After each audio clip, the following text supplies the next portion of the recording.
उत्साह के बिना इंसान की योग्यता बर्बाद हो सकती है, इसलिए हमेशा जीवन में उत्साह बनाए रखिएगा। आज अपन इस वीडियो में डिस्कस करेंगे, बहुत इंपॉर्टेंट डिस्कशन है। हम सारे लोगों के एक ही समस्या है कि हम अब करें तो क्या करें, कि नीट 2025 की तैयारी करें या फिर री नीट 2024 होने जा रहा है। तो आंसर है अभी इसका कोई प्रॉपर सॉल्यूशन हमें मिला नहीं है। हमें सिर्फ और सिर्फ टाइम खराब कराने की बस कोशिश करवाई जा रही है। और हमारी गवर्नमेंट बोल दो, चाहे हमारे जुडिशरी बोल दो, चाहे कोई भी संस्थान बोल दो, कमेटी बोल दो, सारे के सारे लोग हमारे साथ में खेलने की कोशिश कर रहे हैं। ऑनेस्ट बात यही है। तो हम इन सारे क्वेश्चंस का आंसर आज करने की थोड़ी सी कोशिश करेंगे, विचार करने की कोशिश करेंगे। तो मेरा ये मानना है कि ध्यान से मेरी बात आप धीरे धीरे सुनते जाइएगा। देखो, सुप्रीम कोर्ट क्या बोलते हैं। सुप्रीम कोर्ट ये बोलता है कि 8 जुलाई को हम सुनवाई करेंगे किस पे, नीट पे, कि नीट में पेपर लीक हुआ है या फिर नहीं हुआ है, उन सारी बातों पे चर्चा की जाएगी। क्योंकि बहुत सारी PIL फाइल हुई है, उसके बेस पे सुप्रीम कोर्ट मतलब लास्ट जजमेंट हमें को सुनाने वाला कब, 8 जुलाई को। 8 जुलाई को अब क्वेश्चन ये है कि 8 जुलाई को क्या हो सकता है। तो होने के चांसेस देखो क्या क्या है। री नीट को लेके और नो री नीट को लेके दोनों की पिटीशन फाइल की गई है। मेरा ये मानना है कि ये जो नो री नीट की जो पिटीशन है ये फर्जी है। ये फर्जी क्यों है, ये फर्जी मेरे को ये लगता है पर्सनली कि ये जो लोग हैं, ये नो री नीट का जो पिटीशन फाइल करने वाले लोग हैं, ये फर्जी लोग हैं। और जो लोग इस नीट में स्कैम कर चुके हैं वो लोगों के द्वारा ये फिर से करवाया जा रहा है ताकि इन सारी चीजों को दबाया जा सके। तो नो री नीट को लेके भी पिटीशन फाइल की गई है, क्योंकि दोनों तरह के केस है। देखो, हर एक चीज के मेरिट्स और डीमेरिट्स दोनों हैं। तो ये लोग तो फर्जी है। मेरा ये मानना है कि ये लोग सब लोग फर्जी है। जो नो, मेरे को ये बताओ, जिसके 650 नंबर आए हैं उसको अच्छा मेडिकल कॉलेज नहीं मिल रहा है, तो क्या वो ये चाहता है कि मुझे इस सेम नंबर पे काउंसलिंग कराई जाए? ये कतई गलत बात है कि लोग नो री नीट की पिटीशन फाइल कर रहे हैं।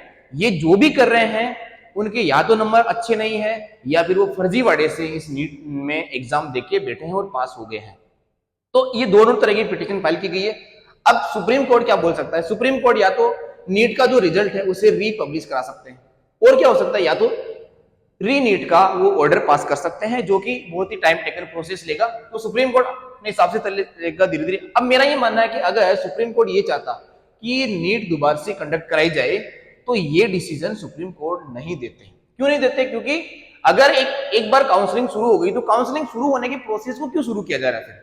अगर सुप्रीम कोर्ट इस बात पे विचार ही कर रहा है तो मुझे ये बताओ, इस बात पे उन्होंने विचार विमर्श क्यों नहीं किया? क्योंकि नीट की काउंसलिंग को 2-4 दिन डिले भी तो किया जा सकता है। जब सारे काम को हम 8 जुलाई तक एक्सटेंड कर सकते हैं, इस बहुत बड़ी इंफॉर्मेशन को हम 8 जुलाई तक खींच सकते हैं, तो इस काउंसलिंग को हम 3 डेज और नहीं खींच सकते? भाई 6 तारीख की जगह हम 9 तारीख नहीं कर सकते? इसको कर सकते हैं ना। तो करने के पीछे रीजन ये है कि मुझे ये लगता है कि सुप्रीम कोर्ट का डिसीजन हमारे फेवर में नहीं आएगा। हमारे साथ में जो खिलवाड़ करते आ रहे हैं, खिलवाड़ होगा। और अगर हमारे फेवर में डिसीजन आया तो मैं हमेशा हमेशा सुप्रीम कोर्ट का शुक्रगुजार रहूंगा, क्योंकि ये 25 लाख बच्चों का भविष्य का सवाल है, उनकी फैमिलीज और उनके इमोशंस का ये वैल्यू है। इसलिए सुप्रीम कोर्ट का हम हमेशा फिर शुक्रगुजार रहेंगे। दूसरी बात ये है कि मिनिस्ट्री ऑफ एजुकेशन क्या बोलता है। देखो, ये मिनिस्ट्री ऑफ एजुकेशन भी अपना पल्ला कैसे झाड़ता है। क्या बोलता है कि हम CBI जांच कराएंगे। अब CBI जांच कोई एक दिन में तो होगी नहीं। CBI जांच कम से कम 1-2 महीने लेगी। तो अगर महीने भर की प्रोसेस भी CBI जांच में लगता है तो फिर मेरा ये मानना है कि नीट का एग्जाम बहुत डिले हो जाएगा। और यहां से रिजल्ट तो यही यहाँ पे पहुंचता है कि नीट दोबारा से कंडक्ट नहीं कराया जाएगा। ये मिनिस्ट्री ऑफ एजुकेशन का स्टेटमेंट के बेस पे हम थोड़ा सा आइडिया लगा सकते हैं।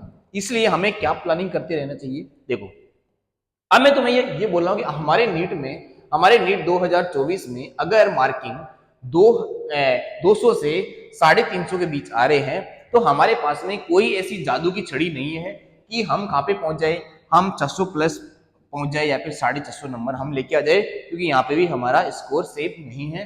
तो इस नंबर से या फिर इस नंबर से हम उछाल मार के यहाँ पे नहीं पहुंच सकते। क्योंकि अगर नीट मान लेता हूँ दोबारा से भी कंडक्ट कराया जाता है तो आप 350 या फिर 300 नंबर का उछाल नहीं मार सकते।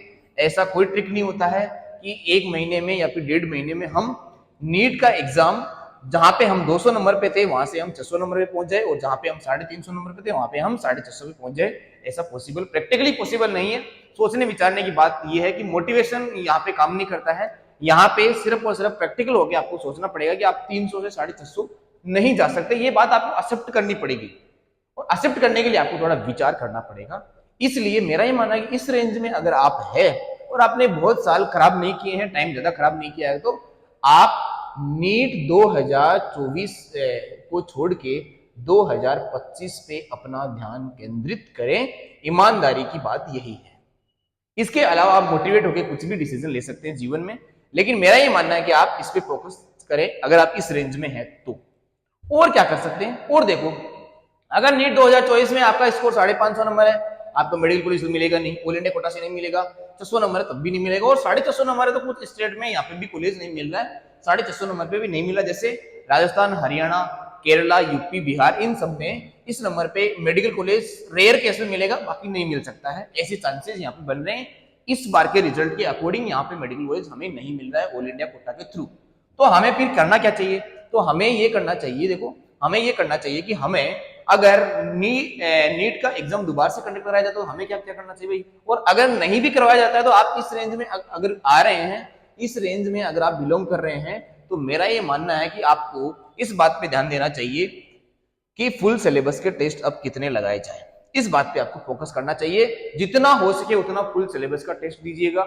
आप ये शुरुआत के 1 महीने में फुल सिलेबस का टेस्ट देना शुरू कर दीजिएगा, क्योंकि आप 1 महीने तक अगर फुल सिलेबस का टेस्ट देंगे तो आपका सिलेबस बहुत अच्छे तरीके से रिवाइज होता रहेगा, और गलती से रीनीट हो भी गया तो आपको बहुत ज्यादा फायदा मिलेगा, और आप 650 से 700 नंबर तक जा सकते हैं, आप 550 से 600 नंबर तक जा सकते हैं, और आप 600 से 650 700 नंबर तक अटेम्प्ट मार सकते हैं, क्योंकि ये नंबर है वो मजाक में नहीं आते हैं। आपने पूरी साल बहुत मेहनत की होगी, साल 2 साल की आपकी तैयारी है, और ये नंबर में पे पहुंचना कोई मजाक की बात नहीं है। आज के 3-4 साल पहले यहाँ पे अच्छा मेडिकल कॉलेज मिल जाता था आपको, लेकिन इस बार नहीं मिल रहा। तो अगर गलती से रीनीट होता भी है तो आप सारे बच्चे फुल सिलेबस के टेस्ट पे ध्यान दीजिएगा, और फुल सिलेबस का टेस्ट आप अगर अटेंड करेंगे तो आप इससे अच्छा स्कोर गेन कर सकते हैं अगर नीट दोबारा से होगा।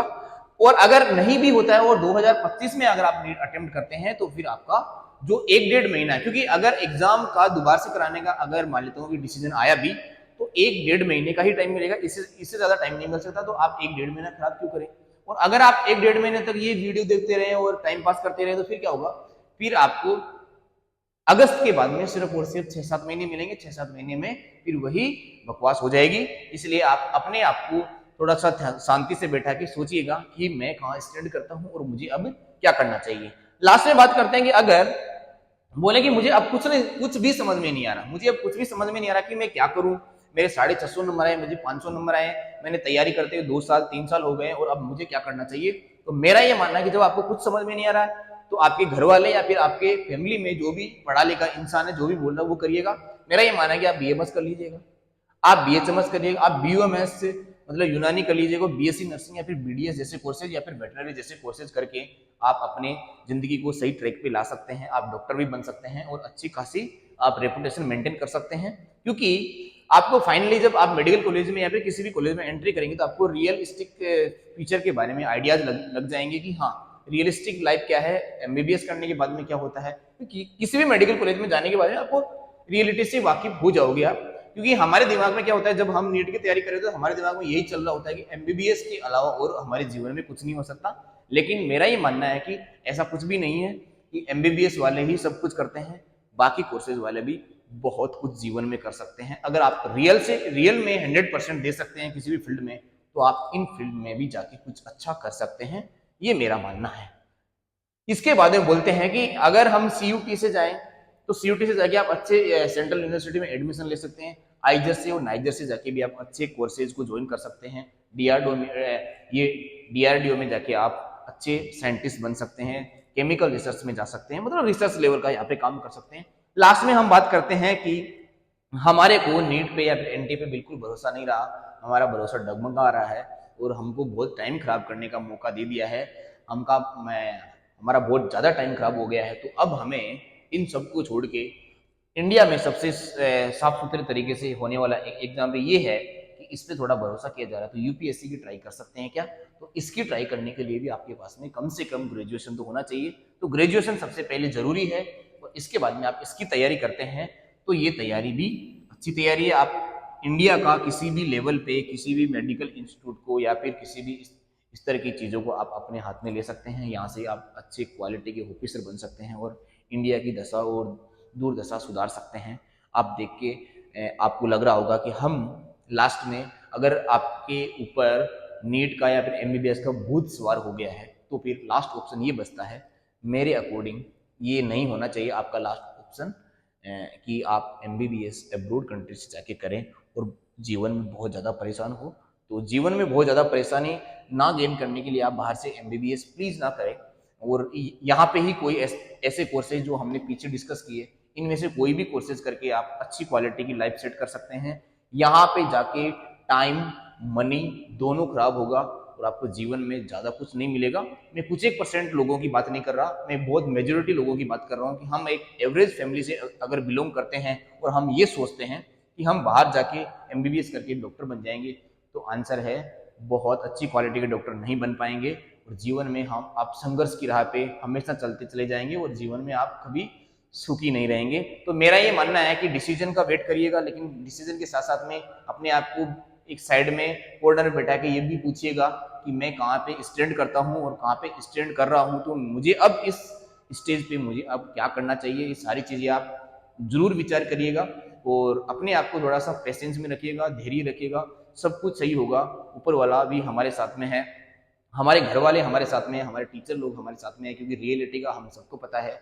अब चाहे सुप्रीम कोर्ट कुछ बोले, चाहे एनटीए कुछ बोले, और चाहे हमारे सरकार के लोग कुछ बोले, लेकिन रियलिटी तो रियलिटी है। पेपर लीक हुआ है और 100% हुआ है।